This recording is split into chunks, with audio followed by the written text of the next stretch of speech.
Hi guys, kakagising lang natin. So, hindi ko na kung anong oras na. Ano nang tigyawat ko dito? Wow. Ano ba dapat gawin bago magising at bumangon? Gaayos ng pinaghigaan. Ganon.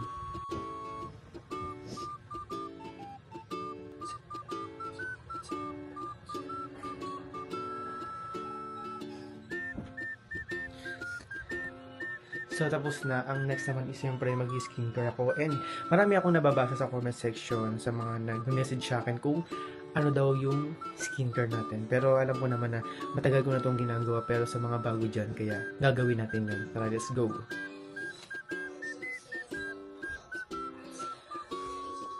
Pasko na sa bahay. Oh, meron decorate yung hagdanan. Ay, Christmas tree. Hindi na pantay yung star. Ito yung ginagamit ko guys na facial wash is Mosmore.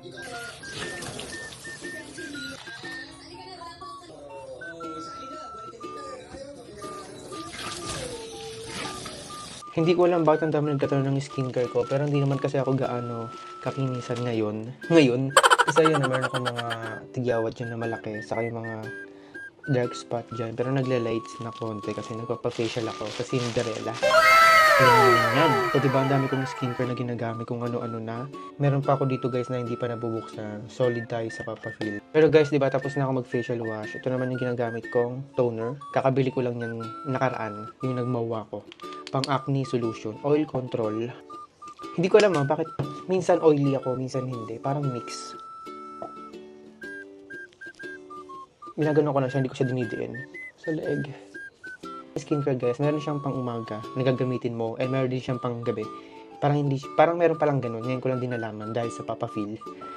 Kasi meron ako dito nabili pang umaga na skincare, and sa gabi meron din. Syempre next, after toner, serum naman. Ayan. Galing Papafil. Paubos na nga eh.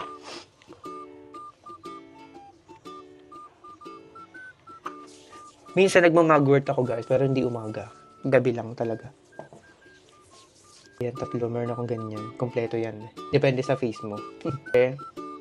Ang next, Papafil, anti-aging moisturizer. Retinol siya, so medyo matapang.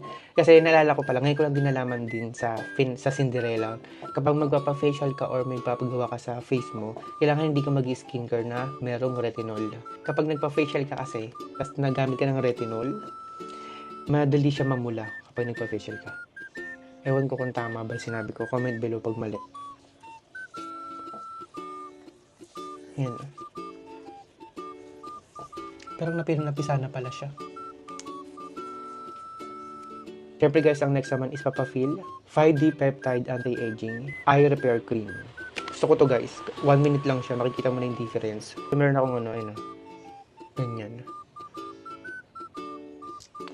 Tapos pala guys, dumating na pala yung in-order ko galing Shopee. Ayan, bracelet siya. Sobrang cute. O, diba? Ito nga pala guys yung card ko sa Cinderella. Kaya guys pag gusto nyo mag-visit, chat nyo lang ako para pwede ko kayo samahan or pwede tayo magsabay kung ano yung papagawa mo sa face mo or kung magpapagluta ka. Kaya huwag ka mahiya na na i-BM ako kasi nag-o-offer din sila ng card guys, kaya pwede rin kayo magkaroon ng card. So, diba? Kaya ang ganda na Cinderella kasi maganda yung service nila. Saka nakakatawa yung mga staff nila kasi sobrang babae. Saka sobrang nakakatawa talaga. Hindi ka nila hayaan ma-board doon sa loob kapag nagpa-luta ka or nagpa-facial ka. Kaya naman guys, ayan na. Nasabi ko na sa inyo kung ano yung skincare na ginagamit ko ha. So, hanggang dito na lang ha. Bye-bye!